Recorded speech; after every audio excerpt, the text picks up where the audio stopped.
Hello everybody, this is your video for the next science lesson, which is about grouping living things. Basically means putting them into different groups. So if we have a look through here, we are going to today try to group living things in different ways and think about what methods we can use to do that. So firstly, we're going to talk about life processes. So what do all these things have in common? All of these things in the picture, they're all alive. But what does that actually mean? What does a person have to be doing to be alive? All of those things are called organisms.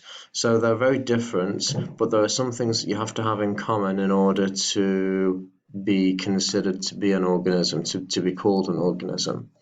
So we go in here. These are those different things. They are called movement, respiration, sensitivity, growth, reproduction, excretion, that's when you go to the toilet, and nutrition. So all living things move. If it's alive, it moves. It might not move very much. You might not even be able to see it, but it is moving.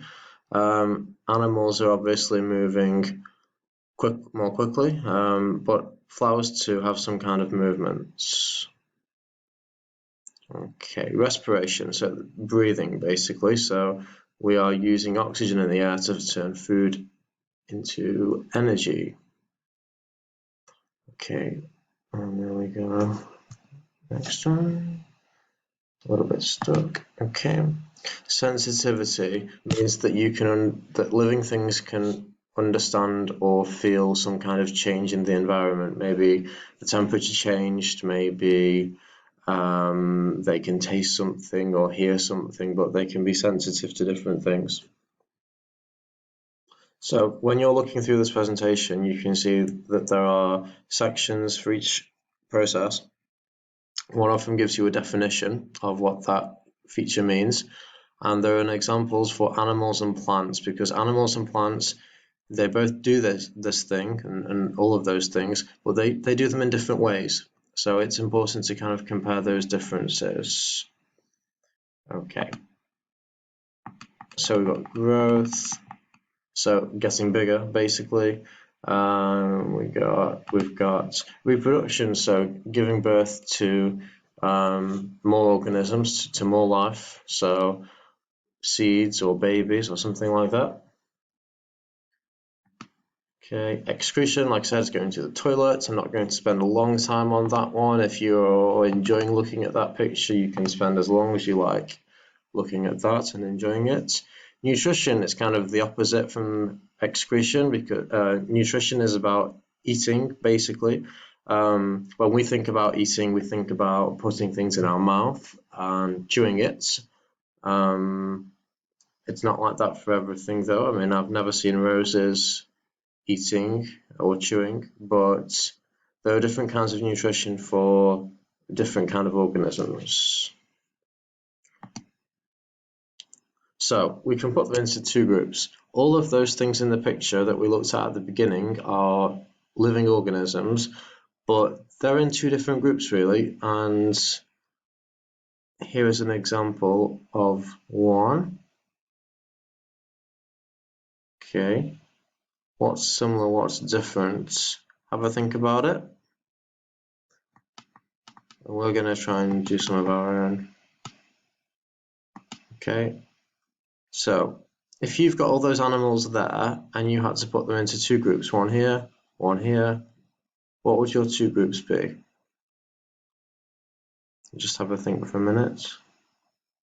How would you split them up? Maybe by colour, maybe by what kind of features they've got, maybe if they've got some kind of body, legs. Okay, so here they are split into plants and animals. But could there ever be a situation when you've got something that wants to be in both groups? Well, I think it depends on what the groups are, but it could happen. So in this case, it's not going to happen. It's a plant or it's an animal. It's not going to be both. But I wonder if there are any which could overlap. So this is a Venn diagram. and we've got plants on this side, things that live in the desert on this side, and it is different from the last one because you've got this middle section here. You've probably seen those before in mathematics, maybe even in science, and basically you use this one if something has both of those features. If it's a plant and it lives in the desert, it's going to go in the middle there. Also, look, you can put something on the outside of the circles if they don't fit into any of those categories. So basically, your task for today is to have a go at grouping some animals. So, you will have a worksheet like a little bit like this one. You can draw your own or do it on the computer, and you're going to make your own Venn diagram like, and in fact I'll show you the one that we've got to do. If I can find it, there we go. Okay, so it is this one.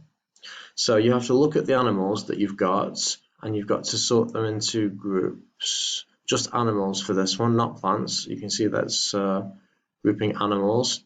In fact, you can write any animals that you can think of into those. You choose what the categories are going to be, but try to think of something that will give you an opportunity to put something in the middle. So if this side has, and they have to be different things. So for example, if this side says has 4 legs, don't put that has 2 legs on that side because there'll be nothing in the middle. So it can't have 2 legs and have only 4 legs at the same time. So maybe something about the legs could be about the color on that side, or it could be about what kind of place they live on that side. So you can choose what those boxes are going to be. Fill them in with as many animals as you can. Try to draw the circles neatly if you do it on paper. And let me know if you have any questions. Good luck. Thanks for